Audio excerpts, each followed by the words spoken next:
Et puis, nous arrivons à 2010-2011. Je vous rappelle qu'en agriculture, on raisonne en année de campagne qui commence traditionnellement, au moins pour les grains, le 1er juillet. Pour certains autres produits, ça va commencer le 1er octobre.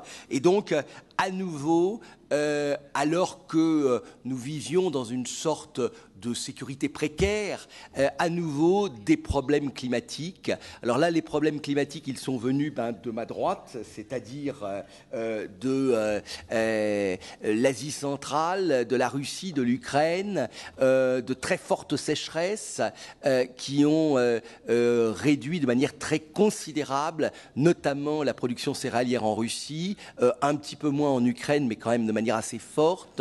La Russie a probablement fait sa plus mauvaise récolte depuis 40 ans. Alors, 40 ans, c'était avant du temps de l'URSS, donc les chiffres étaient peut-être un peu gonflés. Donc, c'est probablement une des productions les plus basses qui soit. Et alors que, je le disais tout à l'heure, Russie, Ukraine plus Kazakhstan, ça avait fait en 2009-2010, un tiers des exportations mondiales de blé sur un marché mondial de 120 millions de tonnes. On peut estimer qu'ils exporteront 20 millions de tonnes de moins. Ajoutons à cela tout simplement la demande liée à au rebond économique d'un certain nombre de pays et donc à des modifications de comportement alimentaire. Ajoutons à cela, j'y reviendrai, des programmes, notamment aux États-Unis, de transformation de produits agricoles en énergie. C'est le programme de bioénergie qui pompe quand même 100 millions de tonnes de maïs chaque année aux États-Unis. Et nous avons connu à nouveau une flambée des cours qui s'est marquée d'abord pour le blé au mois de juillet août, marqué notamment par un embargo à l'exportation russe, par des quotas à l'exportation en Ukraine, marqué aussi au mois de septembre-octobre, alors que les récoltes américaines de maïs et de soja apparaissent un petit peu moins bons, par de très fortes tensions sur les marchés du maïs et du soja.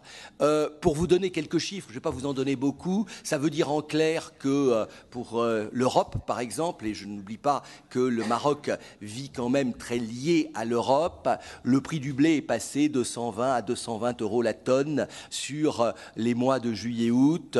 Les augmentations ont été un peu plus faibles en ce qui concerne le maïs et le soja.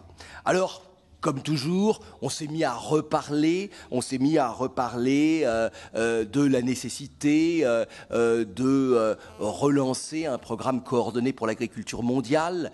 C'est vrai qu'au précédent sommet alimentaire de la FAO qui avait eu lieu en novembre 2009, oui exactement, il y a un an, il n'y avait pas eu grand monde, il y avait simplement 2 chefs d'État qui s'étaient déplacés, Berlusconi parce que ça lui permettait de ne pas aller écouter les juges à Milan, et le pape parce qu'il était le local de l'étape. Pour le reste, aucun grand chef d'État ne s'était déplacé. On voyait bien que l'agriculture était repassée au second plan. Puis soudain, elle revient au second plan. Et vous savez peut-être que, et on en discutera peut-être demain, au programme du G20 que va piloter la France l'année prochaine, la problématique de la régulation des marchés agricoles a été mise fortement en avant. C'est vrai qu'à ce moment-là, on a beaucoup parlé, en particulier de spéculation, du rôle négatif de la spéculation, etc., etc. Alors, je crois que d'abord, il faut peut-être s'interroger et se demander pourquoi y a-t-il eu ces flambées de prix 2008-2010 ? Il faut tout simplement se souvenir d'une chose, c'est que nous avons vécu la fin du XXe siècle avec des prix agricoles extrêmement déprimés. La plupart d'entre vous n'êtes pas dans le monde agricole, donc vous ne vous en êtes pas rendu compte, mais les prix agricoles atteignent vers la fin du XXe siècle, en valeur réelle, c'est-à-dire tenant compte de l'inflation, et malgré M. Trichet, il y en a quand même un peu, ont atteint des niveaux qui étaient probablement les plus bas de l'ensemble du XXe siècle. On vivait à l'époque avec l'illusion de l'abondance, et comme les prix étaient déprimés, qu'on avait des excédents, les politiques suivies étaient des politiques de démantèlement des politiques agricoles.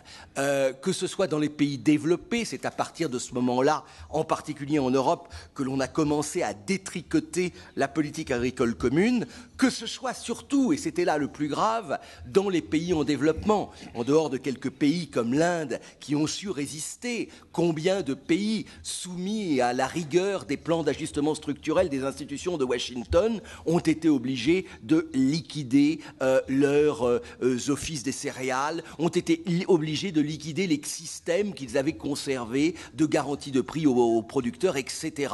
La réponse était d'ailleurs plus simple. Vous verrez, avec le marché libre, ce sera tellement merveilleux. Il vaut mieux que vous achetiez sur le marché mondial pour nourrir vos consommateurs urbains. Quant à vos paysans, de toute façon, ils ne votent pas. C'est relativement secondaire. Ça, c'est moi qui rajoute, bien entendu, dans le raisonnement. C'était aussi l'époque, et c'est toujours d'ailleurs l'époque, où nombre de gens tout à fait bien pensants disaient mais nous avons des systèmes agricoles beaucoup trop intensifs, nous allons dans le mur, il faut refuser les biotechnologies. Je viens d'un pays qui a totalement interdit les OGM, les organismes génétiquement modifiés. Jean de Kervazoué est là, donc nous pourrons en parler tout à l'heure.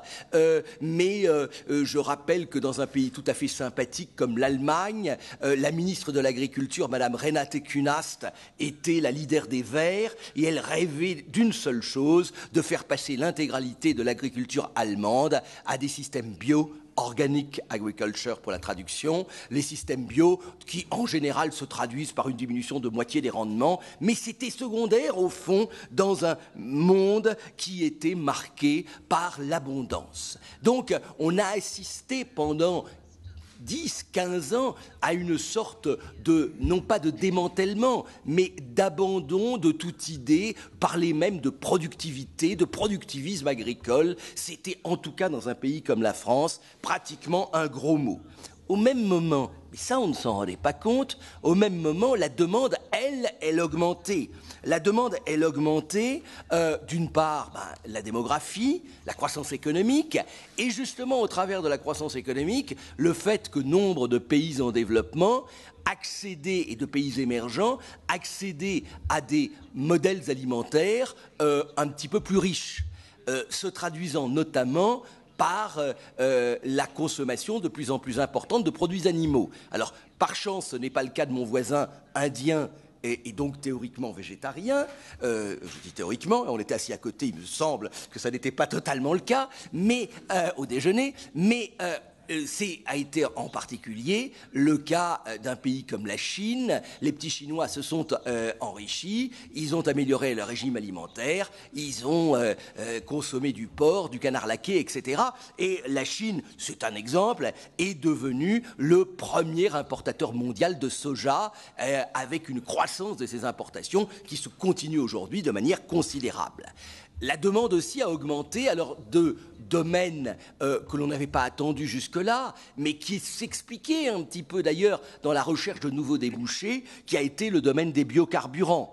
Alors, les biocarburants n'ont pas provoqué dans un premier temps la flambée de 2008, ils l'ont quand même aggravée, et aujourd'hui, pour un produit très symbolique, car le gros des programmes biocarburants, c'est la canne à sucre, ce qui peut encore se comprendre, donc essentiellement au Brésil, et puis c'est le programme américain, le programme bioéthanol américain, à partir essentiellement de céréales et pour l'essentiel de maïs. Je vous ai dit que l'équilibre du marché mondial du maïs, c'est très simple. Production mondiale, 750 millions de tonnes. Production américaine, 300 à 350.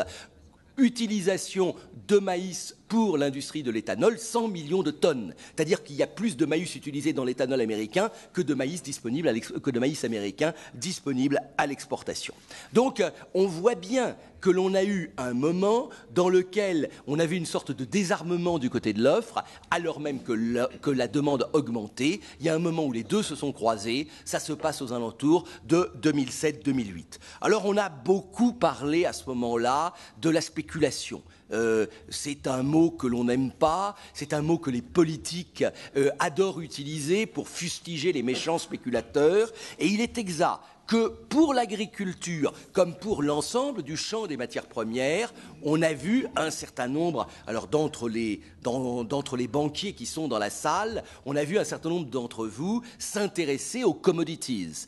Les commodities, les matières premières, sont devenues une nouvelle classe d'investissement, avec des investissements passant par le biais d'indices ou passant par le biais de hedge funds, etc. Et c'est vrai que ça a rajouté beaucoup de bruit sur les marchés.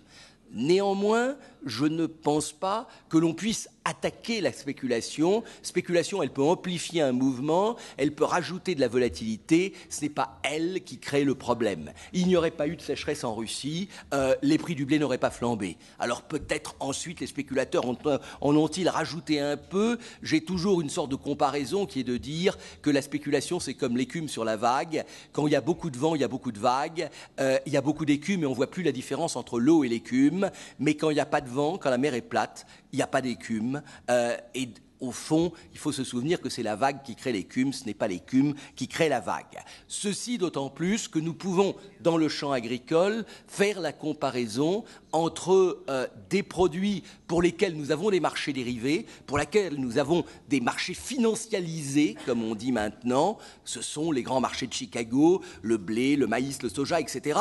Mais nous avons aussi des produits pour lesquels il n'y a pas de marché dérivé.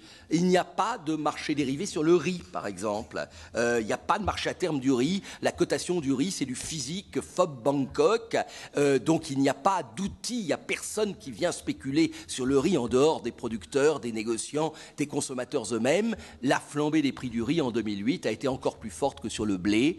Vous avez peut-être entendu parler, au moins pour les Européens, de ce qui s'est passé sur le marché des produits laitiers. Il n'y a pas pour l'instant de marché dérivé digne de ce nom pour le beurre et la poudre. Et pourtant, les marchés ont flambé. En réalité, plutôt que d'incriminer la spéculation, il faut tout simplement se dire que les marchés, ça c'est un peu ma thèse, excusez, la thèse d'un libéral, qui est de dire les marchés peuvent servir à quelque chose. Et les marchés, ils nous passent quelque part un message. Lorsque les chiens aboient parce que la maison brûle, vous pouvez toujours tuer le chien, la maison continuera à brûler. Les chiens ont aboyé sur les marchés en 2008 et en 2010 en nous disant « Attention, regardez ce que vous avez devant vous, regardez le besoin alimentaire ».